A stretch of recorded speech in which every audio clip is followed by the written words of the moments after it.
Whenever you're ready.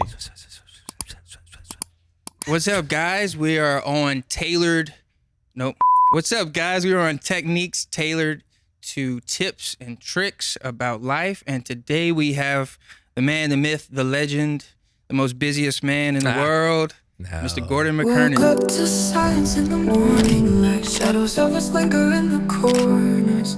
Your scent is fading, but it haunts me tight. Good to be here, Taylor. Happy to be a part of this mission you have, because it is a mission in life, what you're on. This is a mission. So we are reporting live from the Get Gordon Garage podcast studio. This used to be a garage. And I remember before this was the garage studio, it was like a regular garage. And we were talking about doing a podcast room. And I had a little doubts. Yeah, you had more than doubts. Yeah. So I got a question. Like, how do you handle, an employee or something who may not be on the same page or doubtful? Yeah. Well, we were in the same book and certainly in the same chapter probably, but you're right. We were on different pages when we were talking about having a podcast studio or some sort of studio where we could create content, right, for ourselves as well as other companies. And you were head fast, and we need this big new building. We need these 30-foot ceilings and all this other stuff, and which wasn't wrong.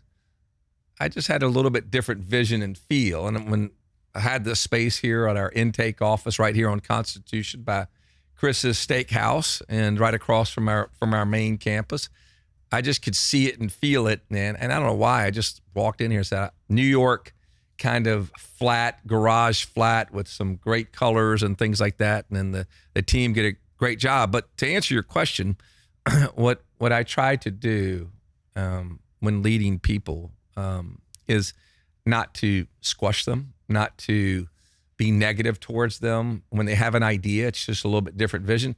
I try to embrace them and slowly redirect them. And I think that's what I did with you, right? Because you go pretty hard and you get something in your mind, you get fixated on it and you can't let it go. And so I just had to, through time, say, trust me and look, let me show you the vision that I have. And you were generous enough to say, okay, I'll let you try it. And it's worked out, don't you think? Yeah, I think it has, man. One thing about you, I've never seen like ideas just flow so fast. Sometimes we get worried about, what's going to happen creatively, and you step in. So that creativity that you have, I know that's probably your favorite part of everything. But as a brand, you've built one of the biggest brands in Louisiana, as we know. What makes a company's brand stand out? I think it's the people, right? You have to have good people, right? And if you have a person who's going to be out front like me in that brand, then that person needs to do the right thing, right? It's hard to build a brand around someone who's not genuine or authentic, someone who doesn't care.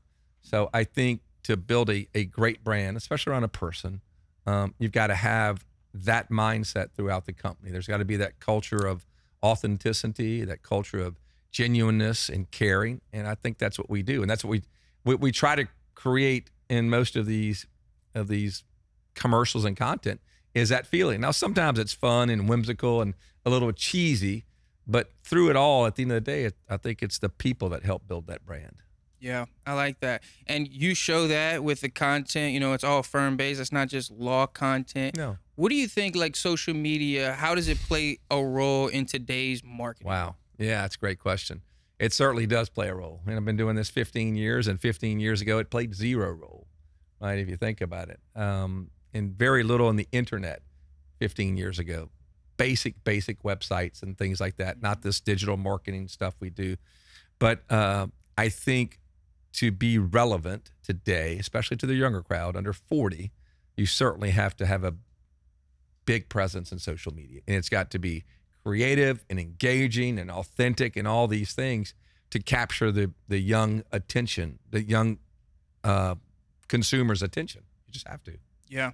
Yeah, no, that makes sense. Whenever, let's say a company might just be starting out, they want to get their name out, what's a good marketing tip you think? Yeah, well, the first thing is that the internet's kind of free in a lot of senses, right? Meaning social media is free, right? You can get online, you can and reserve a name and start building a brand, and you can do it on Facebook, TikTok, and Instagram, and whatever else, X, and that's free, which is much different Then 15 years ago, when I decided to do it, I had to go and write a big check to the TV stations, right, to get my name out there. And then I had to, a few years later, when I brought billboards in, I had to write a big check to the billboard people. And it wasn't until the last 5-6 years when we started building out the social media team that we started doing all this. And all of it, the beginning was free. It wasn't until the last 3-4 years we started doing a lot of ads and PPC and things like that. But my advice to you is take advantage of the stuff that's free on social media. I like that. To start. Yeah. A lot of little tips and tricks that are out there. You could just, a lot of times we just follow you around and clip stuff up. People just want to see you, You never know what's going to hit, what'll be viral, what'll really mean something to people. So you got to put a lot of stuff out there. Yeah. Especially in social media. Something's 1 out of 10 may stick. Right. Right. Love that. So as busy as you are, you're here, you're there, you're busier than the president, everybody says. So you're how do you balance that time between your family, your work? Does it ever shut off? No. That's another good question. That balancing of life is something that I think all entrepreneurs and business leaders try to figure out, right? How do you balance your personal life, which is divided into many things, your family, your faith, your kids, your passions, your hobbies. How do you balance all that with a burgeoning work life? And in my work life, I have the law firm, but I have lots of other business endeavors and things like that, involved in politics and sports. Man, it is hard. I don't think there's any secret to it. Sometimes you just have to force yourself in that moment to stop and say no to something. I have trouble saying no to things. And my wife has been asking me lately, she just keeps throwing this question out, what are you chasing? She's been saying that to me lately. What are you chasing? I don't understand. Because, I venture off into a new direction, right? Start a new business, and I start this, and I want to do that.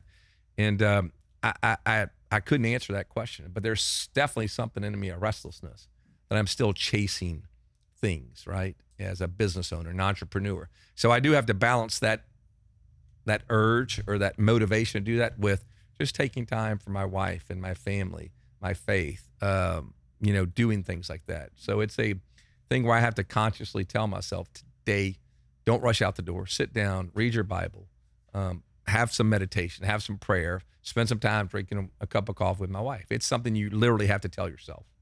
Yeah. Telling yourself. Yeah, that's tough. It's a constant reminder that you have to do that.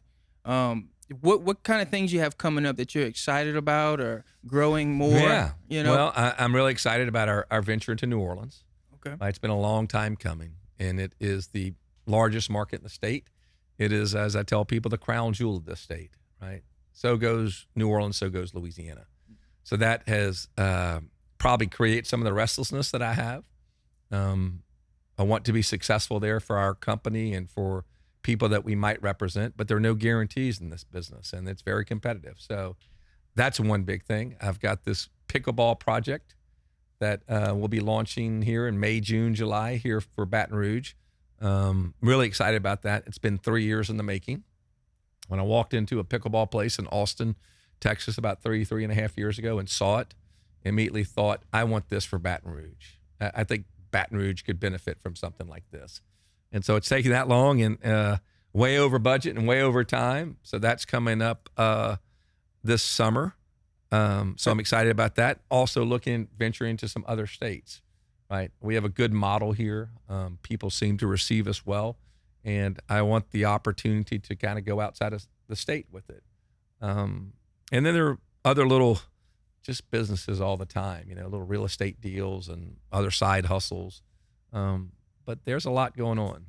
So what's probably a good time-saving tip that you might practice daily whenever you're doing all these ideas? Like, is there time blocking? Well, no, I definitely think if you have a lot to do, especially if you don't have other good people helping you, right? I have great people around me, right? This marketing department could almost run itself in a lot of ways, right? Y'all do a great job. Joe, my CEO, Misty, my managing attorney, Deanna, so many great people that helps you. You could be a little, I don't want to say lazier when it comes to managing your time, but even with that, the biggest tip I would give is you have to have some sort of system that works for you on how you're going to organize that. And I spent a lot of time with people through the years of the company trying to get them to that point what might work for you may not work for this person. So you may do the sit down every night at the end of the day and reorganize your stuff to do for tomorrow. Or at the beginning of the week, you're in your 4 quadrants or your Stephen Covey 7 habits, right? There needs to be something that works for you. Because if you're just getting up each and every day and everything's just flying at you and you don't have a to-do list or an organizational method, you're going to get run over. The people who do have that are going to succeed more than you do. So if I've got 2 attorneys in my office and one is just flying by the seat of his or her pants and the other one's organized and following it, the organized one's going to win at the end of the day. So you've got to figure out what time management system and to-do list system works best for you. And everybody's different. Right? Yeah, mine's changed a few times. I know sometimes you get scattered, you find something that someone else's does. And I know a lot of people, they learn from you. I remember one time we was in North Louisiana, and we had gotten a vehicle, and you had said a certain name that I wasn't familiar with, and asked if they were out of jail by this point. So you taught me how to spread rumors. You taught me how to do games like that. So you got some fun tips that, off camera would be cool, that the insights come out from the firm. I always hear cool stories about you around the firm. Everyone, they know you, they see you on the billboard, but they don't really know you. And I think it's really cool how you're so transparent with a lot of things that you do. Well, I don't think in my position, putting out there what I put out there, you can be hypocritical. Right. It's hard to put out billboards on Beatitudes and Bible scripture and then go lead a life contrary to that. I mean, that's a big fall. Yeah. If I'm that guy, I can't be that guy for lots of reasons. So I try to be authentic, and I try to lead a life full of integrity. Not perfect, still a sinner, saved by grace, those things. But at the forefront of my mind is trying to do the right thing each and every day. And I think people see that, and whether it's transparent, I don't know. I just try to do the right thing. Yeah, and I think people know that about you. I'm always getting asked, like, "How's Gordon? How's Gordon?" And it's like, man, he's solid. You have to lie. You work for me. Yeah. You well, no, he's a raving lunatic. I would never. Yeah, your energy is unmatched for sure. So real quick, I know everyone knows, NIL, you've been a big part of that. The student athlete, you've always supported men, women. Your first athlete was a woman. Yes. Yeah, Alexis. So what's something you think that probably most businesses don't know about NIL? Yeah, the main thing, I think it's still there, is this fear. Like, it's a lot harder than they think it is. It's not. It's really so easy to get involved, so easy to have a relationship with a local hometown athlete that you can do it, and it can benefit your business if you'll just get past it. And the only thing I think of why people aren't doing this, it's the fear of the unknown. It's really expensive. It's really time consuming. It's not those things, right? There are lots of athletes that are looking for deals, and I think it can be a good thing for the business if done correctly. So I would tell people, get past your trepidation and any concerns and fears and just jump in.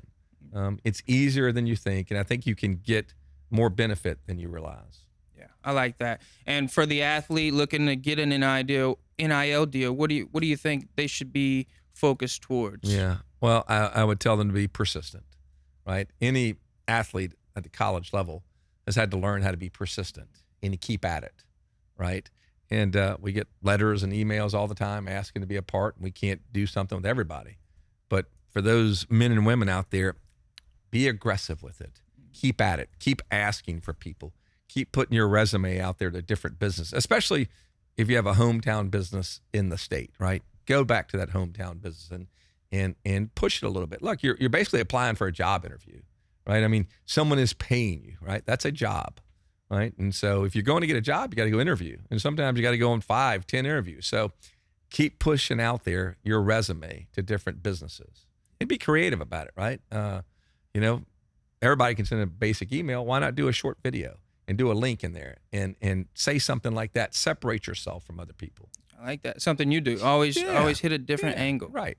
Yeah. Outside the box. Yeah. Love that. Well, one more question, then I know you're busy. I'll let you go. But one thing I find interesting is you've been with your high school sweetheart your whole life. I love your story. Grew up, all kids went there and everything. And I remember I went to your high school graduation, or it was a speech with a dedication, and you gave the best speech. Your whole story is really cool. What's what's some advice you could give to the younger generation about, that cohesiveness with a spouse and how important it is to have such a, relationship like that? Yeah. Well, I mean, foundationally, and biblically speaking, we were created, right, to be with someone, right, and to be married with someone.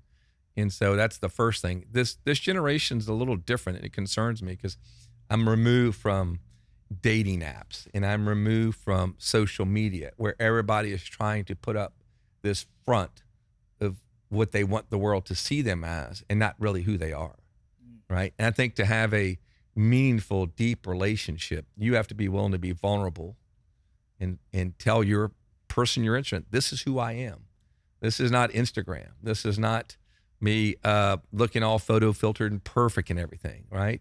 What I love about my wife is everything about her perfections and imperfections, right? And I'm aware of those, and I've been aware of those for a long time. So I worry this generation is kind of putting up these facades of who they are. And how can you ever have meaningful relationships unless you're willing to drop those walls and those barriers and show someone, this is who I am, right? So I would tell people, and I've used the word here, authentic. Be authentic in your relationships, right? They're going to figure it out sooner or later. So why not be authentic from the get-go and not have to explain, well, that wasn't really me. I was just kind of acting that way. No, authenticity. Yeah, love that. Well, G, I could talk to you all day, but I know we're on a schedule, so I appreciate you coming on. Just want to express my appreciation for everything you've done for me, for the team, for everyone, athletes alike and small businesses, to provide something like this. It's never been, I've never seen it. No one else has seen nothing like it. So we love everything you do for everyone, and just want to thank you for that. So you're welcome, man. It's certainly a two-way street, right? Yeah. I benefit greatly from the men and women in this department and in this company, and it's a two-way street. And I'm thankful for all of you. I'm thankful for you wandering into our shores a couple of years back and watch you grow and mature, and personally and professionally, and want to keep watching that and see where all this goes. Love it, love it. I'll be walking into the future with my new Tacovas. There you go. He Look got at those everyone boots for the Christmas party. Yeah, that was a good thing. Yeah. I think people are enjoying the boots. Yeah, so cool. All right, guys, that'll be all. Thanks for tuning in. All right. Bada boom. Bada bing, bada boom.